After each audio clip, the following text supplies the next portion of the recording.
사도행전 4장 32절입니다. 32절부터 5장 11절까지. 오늘 이 본문은 초대교회의 한 모습을 보여주고 있습니다. 2장에서 보여줬던 그 초대교회의 모습하고 유사한 그런 내용으로 시작을 하죠. 32절을 보면 바로 그 이야기가 나옵니다. 믿는 무리가 한 마음과 한 뜻이 되어 모든 물건을 서로 통용하고 자기 재물을 조금이라도 자기 것이라는 이가 하나도 없더라. 이게 이제 2장의 오순절 사건의 결말로 3,000명이 예수를 믿게 되고 그러면서 이제 처음 믿게 된 기독교 공동체에서 일어난 그런 일들, 사도의 가르침을 받아 교제하고 떡을 떼고 오로지 기도를 하고 하는 이런, 그래서 모여서 서로 함께 있으며 물건을 통용했다 하는 그런 말씀하고 좀 비슷한 이야기로 출발을 합니다. 그래서 초대교회의 모습인데, 이 초대교회의 모습에서 긍정적인 예와 부정적인 예, 이 두 가지를 지금 말하는 것이 오늘 본문이다. 그래서 이제 32절서부터 35절은 초대교회의 아름다운 모습이고요. 그것에 대한 긍정적인 이야기가 36, 7절, 우리가 잘 아는 바나바 이야기죠. 그리고 5장 1절로 11절은 부정적인 예, 아나니아와 삽비라의 이야기다라고, 그렇게 오늘 본문의 흐름을 파악을 하면 될 것 같습니다. 먼저 32절부터 35절까지 초대교회의 모습입니다. 초대교회의 모습을 정리를 해보면 한 마음 한 뜻이 되었다. 이 사람들이 한 마음 한 뜻이 된다는 것이 쉽지가 않죠. 한 서너 명 모인 곳에서 한 마음 한 뜻이 되는 것도 그렇게 쉬운 것은 아니에요. 마음속으로는 딴 생각을 할 수도 있어요. 그런데 지금 초대교회는 2장에서 3,000명 믿었죠. 그 전에 120문도 그러니까 12제자, 70여 제자, 120문도, 500 이렇게 있었거든요. 이게 500 안에 이 사람들이 다 들어가는지 따로따로인지는 알 길이 없어요.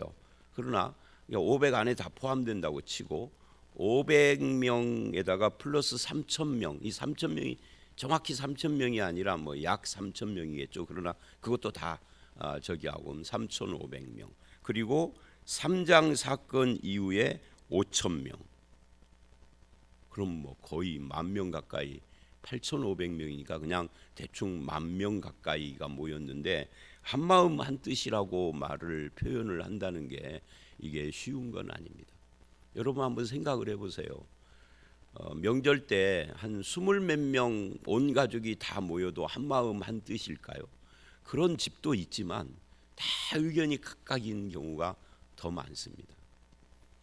또 어른들하고 자녀들이 말을 안 해서 그러지 사실은 이거 빨리 좀 헤어지지 이런 생각을 할 수도 있고, 나는 안 가고 싶은데 어디 가자고 그러고 한 마음 한 뜻이 쉽지가 않아요. 근데 한 마음 한 뜻이 되었다. 이게 이제 아름다운 교회의 어떤 이상적인 모습이라고 할 수가 있겠죠. 그 다음에 물건을, 여기서 모든 물건을 때 물건을 물질 이렇게 말을 해도 되겠죠. 서로 통용했다. 이 통용했다 말하자면 나누고 함께 쓰고 이게 코이노니아가 이루어졌다, 그런 이야기죠. 교제라는 이야기입니다. 그래서 자기 재물을 조금도 자기 것이라고 하는 이가 없다. 자기 재물을 자기 것이라고 하지 않았다. 이게 이제 공산주의가 아직 태동은 안 했지만, 공산주의를 처음 만들고 그 운동을 시작한 사람들이 대체로 기독교인 배경을 가진, 신앙은 버렸지만 예를 들면 목사 아들 이런 사람들로 시작을 한 거예요. 그러니까 공산주의 체제가 기독교의 어떤 면을 닮았어요. 하나님을 인정하지 않는 것은 이제 이건 빠진 거고, 하나님과 성경의 권위를 인정을 하지 않지만 기독교의 어떤 모습들, 그게 이제 이런 거죠. 물건을 통용하고 자기 것이라고 하지 않고, 공산주의자들이 처음부터 자기가 창안한 게 아니에요. 그래서 그 북한의 김일성이나 이 사람들이 한 걸 보면은 어떤 때는 기독교를 많이 뺏겼구나. 뭐 북한에 가보면은 무슨, 저는 안 가봤지만 영생탑이라는 것이 마을마다 다 있대요. 영생탑이 이제 김일성을 기리는 거잖아요.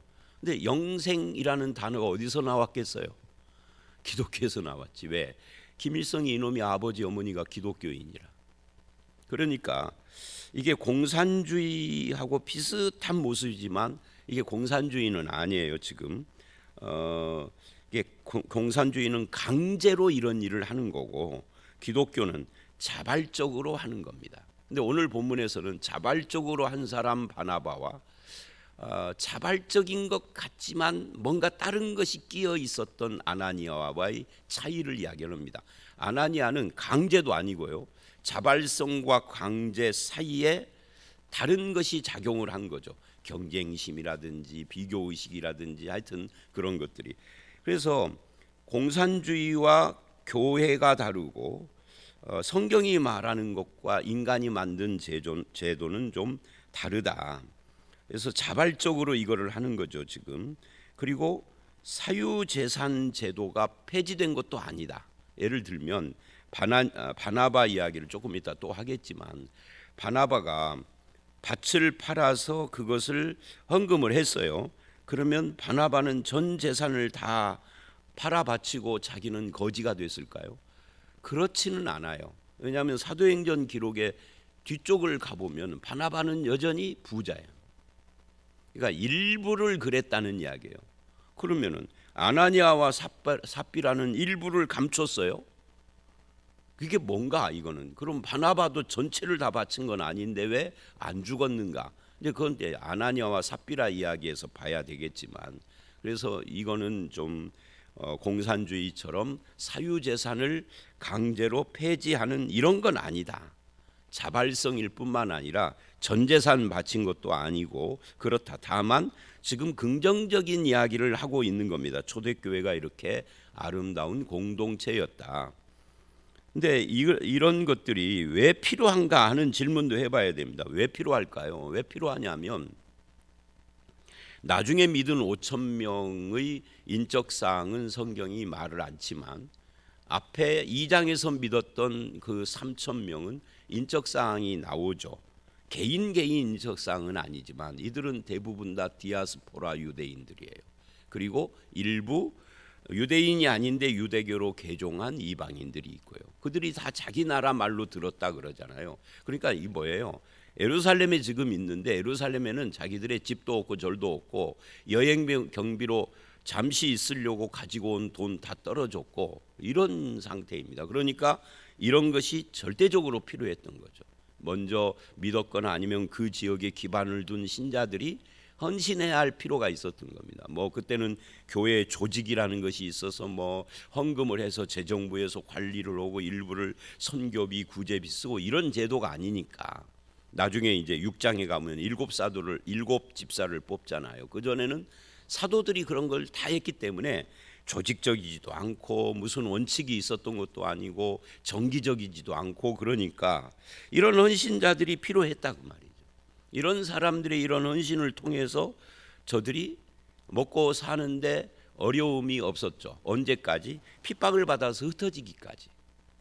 이제 8장에 가면 핍박을 받아서 흩어지는 겁니다. 근데 원래 예수님이 말씀하신 것은 처음부터 땅끝까지 가야 했는데 이들이 이 공동체가 너무 좋으니까, 이 32절 한번 생각을 다시 해요. 이런 공동체가 지금 한국 땅에 전주에 생긴다, 새로 생겼다 그러면은 사람들이 얼마나 부러워하고 나도 그 교회 가보고 싶다 그러지 않겠어요? 그러니까 이 공동체를 해치기 쉽지가 않습니다. 그래서 같이 똘똘 뭉쳐서 아름다운 삶을 살고 싶었던 거죠. 근데 사울의 박해가, 스데반으로 인한 박해가 일어나면서 강제로 흩어진 건데 그게 하나님의 뜻이에요. 이게 기독교가 전 세계적으로 세계적 종교로 나아가는 출발점이 되는 거죠. 그게 사도행전 1장 8절에 예수님이 명령했고 약속했던 거고요. 근데 아직은 지금 이 초기 공동체는 흩어지고 싶지 않은 거죠. 이렇게 아름다우니까. 하여튼 이게 필요했었다 하는 거예요. 그래서 이제 같이 서로 나누어 쓰고, 그리고 또 뭐를 했느냐면 33절, 사도들이 큰 권능으로 예수 부활을 증언하니 무리가 큰 은혜를 받아. 부활을 증언했다 그래요. 십자가를 증언했다는 말을 안 씁니다. 그러면 십자가는 말하지 않았을까? 했겠죠. 왜냐하면 부활을 말하려면 갑자기 죽은 자가 왜 살아요? 왜 죽었는지를 이야기를 해야 할 거 아니에요. 그러니까 예수님의 십자가와 죽음은 전제를 하고 부활을 말한 겁니다.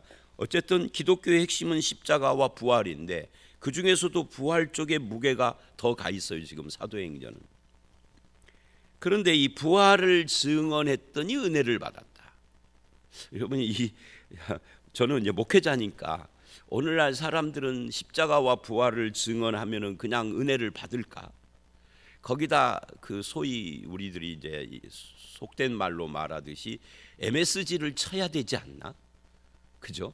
뭔가를 조미료를 첨가하고 이 말 저 말 해서 사람들을 감동시키고 해야만 은혜를 받는 이 시대인데, 이때는 예수 부활을 증언하니 은혜 받았다 이렇게 나온 거예요. 중간은 생략됐겠지만 중요하지도 않은 거예요. 그러니까 복음 자체에서 은혜를 받는 것이 진짜 은혜인 거죠. 근데 우리는 이 복음 자체의 은혜보다는 주변적인 것의 은혜를 받으려고 하는 경향이 너무 커요. 뭐 복받아라부터 시작을 해서 무슨 문제가 해결되라까지 감동을 줘야 되고 이렇게 되는 겁니다. 그런 것이 필요 없다가 아니에요. 감동이 필요하죠. 그런데 근본은 예수 부활이다 그 말이죠. 큰 은혜를 받았다. 이게 초대교회 지금 모습이에요. 그리고 은혜를 받으니 은혜 받은 사람들이 32절 같은 그런 삶의 결단을 하고 섬김이 일어나고, 그래서 34절 결론. 그러니까 제가 이 사도행전을 쓴다면 이렇게 썼을 것 같아요. 33절을 32절 자리에다 놓고 32절을 33절 자리에다 놓는 것이 훨씬 더 순서가 좀 맞을 것 같아요. 근데 누가는 그거를 지금 33절을 가운데다 끼워 놓고 지금 하는 말이에요. 그래서 그 중에 가난한 사람이 없으니, 이게 32절에서 연결되는 것이 더 좋잖아요. 그죠? 그래서 이제 우리는 그렇게 이해를 해야 합니다. 큰 권능으로 예수 부활을 해서 사람들이 은혜를 받으니 그 은혜 가운데서 한 마음 한 뜻이 되고 서로 물건을 통용하고 자기 것을 헌신하는 사람들이 생기니 가난한 사람들이 없어지고, 이 가난한 사람이 없어졌다는 것은 다 부자가 됐다가 아니라 말하자면 먹고 사는데 지장이 없었다 그 말. 그 디아스포라 유대인들이, 이는 밭과 집이 있는 자는 팔아 그 판 것의 값을 가져다가 사도들의 발 앞에 두었다. 이제 이 밭과 집을 팔았다 할 때 밭도 그렇고 집도 그렇고 다 팔아서 그러면 나는 거지가 됐느냐는 아닌 거예요. 이 기독교 2000년 역사를 보면 특히 중세 시대 말 이런 때 이 말씀뿐만 아니라 예수님의 말씀을 문자 그대로 이해를 해서 가난한 자는 뭐 이런 말도 나오고, 그러니까 실제로 밭과 집을 다 팔아버리고 가난하게 된 사람들이 있어요. 그게 이제 뭐 예를 들면 프랑스의 왈도파. 그래서 사람들에게 존경을 받아서 사람들이 모였는데, 다행히 이 왈도파의 수장인 왈도라는 사람은 부자였는데 다 팔아서 다 가난한 사람들에게 나눠줘 버리고 스스로 청빈이 돼서 진짜 거지가 됐어요. 그래서 탁발을 하고 다니고 사람들이 막 그를 따르게 시작을 했는데, 이 사람의 신앙관이 천주교하고는 반대인 성경적이고 개혁적인 그런 신앙관을 가진 사람이에요. 그러니까 이게 종교개혁 이전의 개혁자들을 이야기를 할 때 꼭 나오는 사람이죠. 이 왈도파의 영향을, 이 사람들이 이제 프랑스에서 박해를 받으니까 스위스 그 알프스 산맥으로 숨어 들어가고, 이 사람의 영향으로 후대에 많은 개혁자들이 나오게 되고 이제 이렇게 되는 거예요. 그래서 좋은 영향을 미쳤지만, 그러면 우리도 예수 믿으면 다 집 밭 팔아서 다 바치고 거지되라는 이야기냐는 아니다 그 말이에요. 그렇게 되면 또 다시 구제의 대상이 돼 버리죠. 지금 이 사건은 구제의 대상들이 있어서 이런 일들을 헌신했고, 그래서 구제 대상들이 많이 줄어들고 그러니까 기본 생활들이 해결이 됐다는 이야기를 하고 있는 거라고요. 자, 이게 은혜 받은 사람의 삶의 변화된 모습입니다. 그 은혜는 부활로부터 온 거고요. 그래서 각 사람의 필요를 따라 나눠졌다. 이게 여기까지가 이 초대교회의 아름다운 공동체의 모습인데, 그 중에 긍정적인 한 사람의 예를 드는 겁니다. 그게 36, 7절 바나바예요. 이 바나바가 좋은 예가 되는데, 거기 보니까 이 바나바는 구브로 사람이다. 구브로는 섬입니다.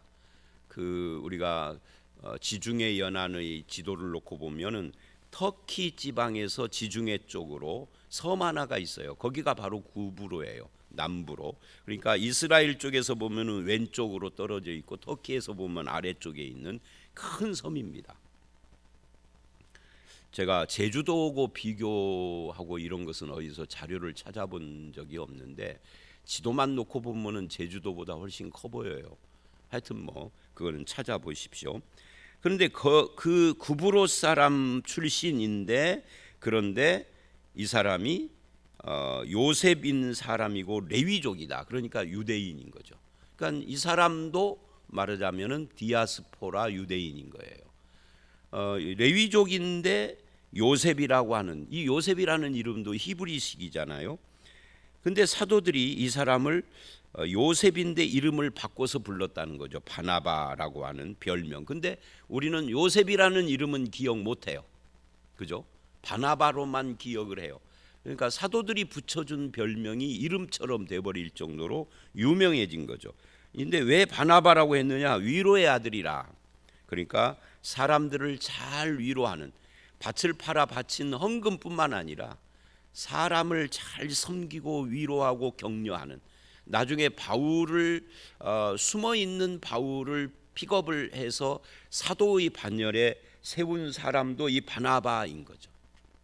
그래서 바나바는 항상 인간 중심적인 삶을 산 사람이에요. 인간 중심과 반대는 하나님 중심이 아니고요, 일 중심. 그러니까 사람 중심이고 일 중심이고 할 때 바나바는 사람 중심이었다 하는 것을 사도행전에서 우리가 알게 됩니다. 사도행전은 바나바가 자주 등장을 해요. 많이는 아니어도 사도 바울과 헤어질 때까지. 근데 사도 바울과 헤어질 때도 바나바는 사람 중심이어서 헤어진 거예요. 사도는 일 중심이고, 선교라는 일을 망치니까 마가를 데려갈 수 없다. 바나바는 마가가 자기 조카이기도 하지만 그래도 한 번 실패한 사람 세워줘야 되지 않느냐. 그래서 둘이 다투고 헤어진 거거든요.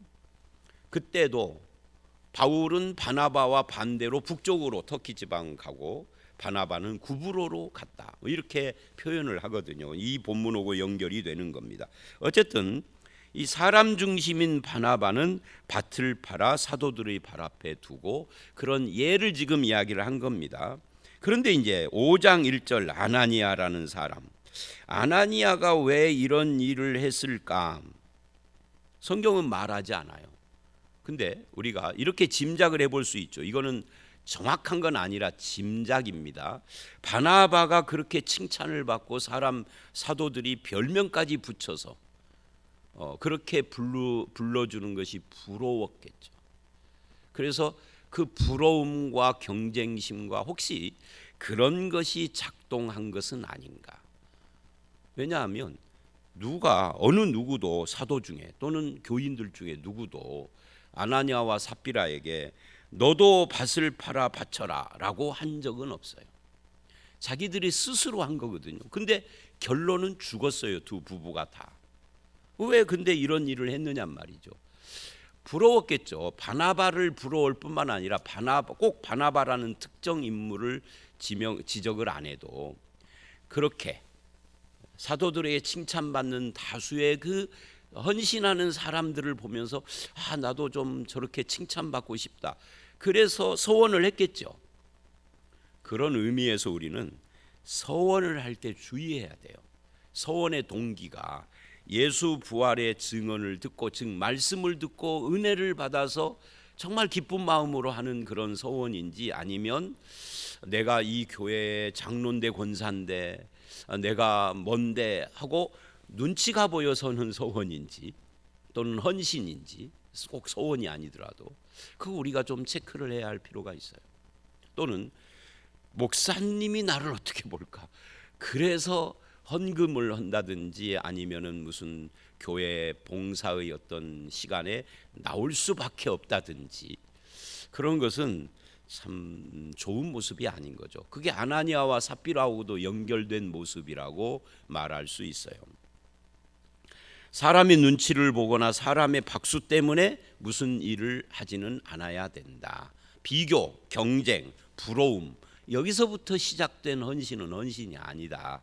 그걸 우리는 아나니아를 통하여서 깨닫게 됩니다. 어쨌든 5장 1절서부터 6장 7절까지는 교회의 위기 상황과 관계된 말씀입니다. 그리고 이제 6장 8절 이하에는 스데반의 사건으로 들어가게 되는 거죠. 이 교회의 위기는 초대교회가 당한 외부적인 위기가 있고 4장 앞부분에서는 그런 외부적인 위기인 핍박과 환난이 나오고 있고요. 그 다음에 5장과 6장은 내부적인 위기입니다. 근데 그 내부적인 위기 중에 첫 번째가 바로 이 아나니아와 삽비라 사건인데 이것은 말하자면 교회의 순결성하고 관계가 돼요. 그리고 6장으로 가면은 또 위기가 나오는데 그 위기는 이제 그 직분 또는 구제하는 교회의 사역과 관계가 되는 그런 위기를 맞이하게 됩니다. 외적인 핍박, 내부적인 위기. 내부적인 위기는 여러 가지다. 그리고 이제 사도행전 속에 교회의 또 다른 위기가 찾아오는 것은 어디냐면 15장이에요. 거기는 율법주의적인 위기, 즉 신학적 위기입니다. 근데 이런 위기들을 잘 극복하고 교회는 부흥에 갔다 하는 것을 기록한 것이 사도행전이에요. 자, 아나니아와 삽비라 사건을 이제 조금 들여다보면 아나니아와 삽비라가 소유를 팔아 그 값에서 얼마를 감추고, 이 얼마를 감추고 이 말이 좀 우리가 주목을 해야 되겠죠. 얼마를 감췄는지 말하지 않아요. 근데 여기서 우리가 이런 생각을 해야 됩니다. 그러면 다 안 바치면은 죄가 되느냐, 죽어야 되느냐? 그거는 아니에요.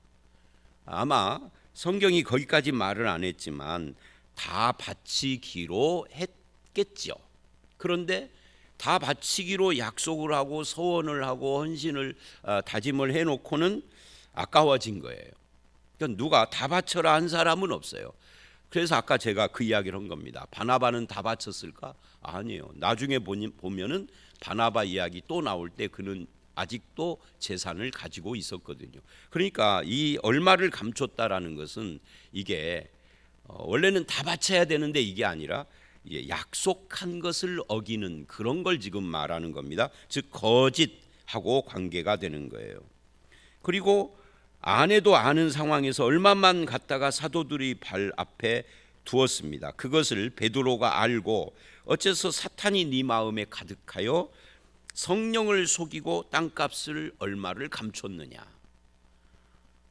땅 판 것을 다 바치라는 법이 없어요. 그런데 이제 이 서원이 그랬던 것이죠. 그것도 마음으로만 서원이 아니라 입으로 직접 사람들 앞에서 서원을 한 거겠죠. 여기서 우리가 주목해야 할 것은 이것을 사탄이 마음에 가득하여라고 표현을 했다는 거죠. 앞에서 아름다운 공동체의 모습은 성령이 충만한 모습이라면 여기는 사탄으로 충만한 모습이다. 그 모습이 뭐냐 하면은 거짓이다 하는 거죠. 거짓의 근원은 어디냐 할 때 체면, 부러움, 경쟁 이런 마음이었다 하는 것을 우리는 알 수가 있습니다.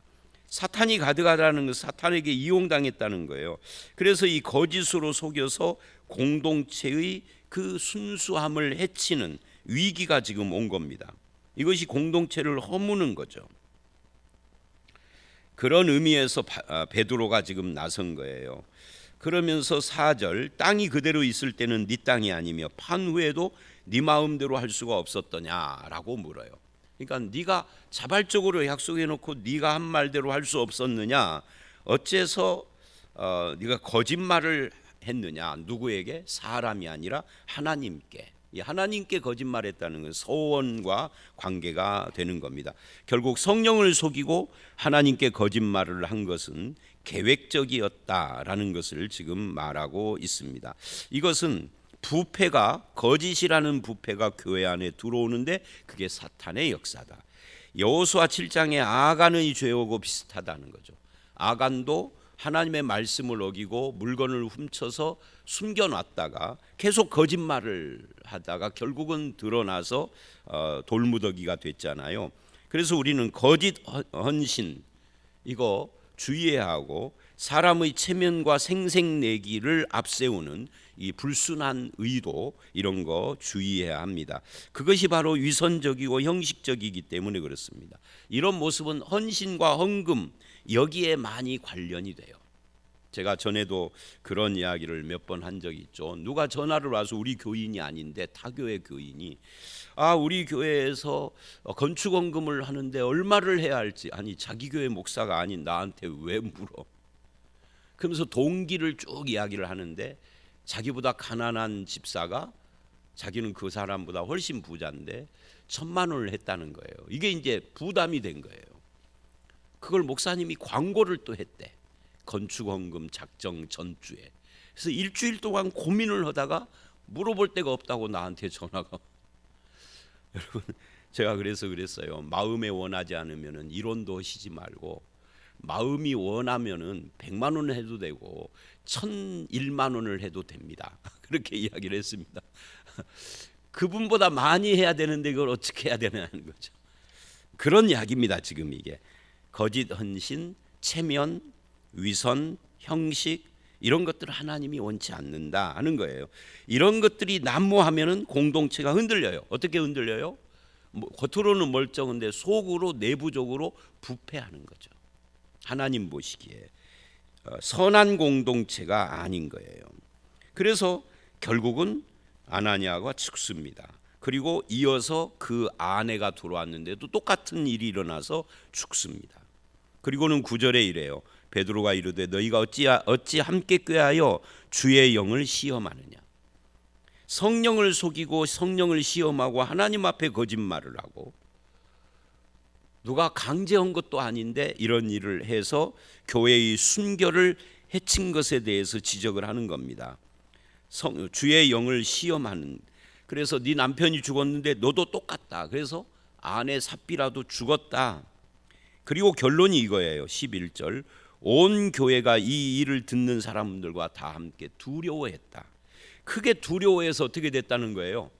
사도행전의 다른 보고는 그래서 말씀이 흥왕하고 숫자가 더했다 이러는데, 여기는 숫자가 더했다 이 말이 없이 그냥 두려워했다. 그러니까 뭐예요? 교회의 순결성이 유지됐다 그 말입니다. 마지막으로 질문할 것이 있어요. 이건 이제 우리의 현실적인 문제죠. 자, 그러면 오늘날도 헌금을 얼마를 해야 되겠다라고 마음 먹었다가 거기서 떼어 먹으면 다 죽는 건가? 이런 질문을 할 수 있어요.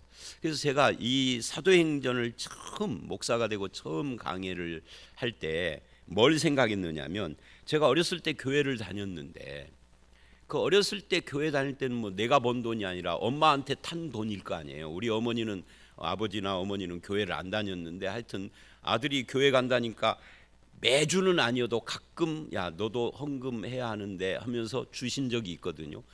여러분에게 물어볼게요. 그 돈 다 냈을까요? 안 냈을까요? 여러분들의 자녀들은 어렸을 때 여러분이 준 헌금오라고 예를 들면 1,000원을 줬는데 다 낼까요? 아니면 500원만 낼까요? 저 뒤에 지금 전도사님들도 계시는데 유초등부나 유치부, 영아부야 너무 어리니까 그러고 헌금 1,000원 엄마가 주면은 다 내는 애들도 있지만 안 내는 애들, 500원만 내는 애들 있어요 없어요? 대답할 필요 없습니다. 있어요. 그러면 다 죽어야 할까? 질문이 나옵니다. 그건 아닙니다. 지금 이 이야기는 헌금 띄어 먹으면 죽는다니 그 말을 하는 게 아니라, 이렇게 교회의 순결성, 아름다운 교회로 출범을 해서 바나바 같은 사례도 있지만 이런 안 좋은 부정적인 사례도 있었는데, 이 문제를 해결함으로써 교회의 순결성을 유지하고 내부적으로 부패하는 것을 방지해서 교회가 성장했다 이 이야기를 하는 겁니다. 여러분, 신앙에 있어서 중요한 성령의 충만함과 그 말씀의 은혜가 맺는 열매가 뭐예요? 그 열매가 바로 순결인 거죠. 거룩성. 이 거룩한 순결성을 지키는 것이 성령 충만의 열매다는 거예요. 사탄 충만은 거짓이고요. 우리 가운데 거짓과 순결, 거룩, 거짓 둘 다 거네요. 거짓과 거룩 중에 어느 쪽이 나의 삶인가를 살펴야 하고, 거룩이 나의 삶의 지향점, 당신은 100% 거룩합니까? 이 말이 아니라 지향점, 그쪽을 목표로 하고 향하고 가는 삶이라면 여러분은 말씀 충만, 성령 충만한 사람입니다.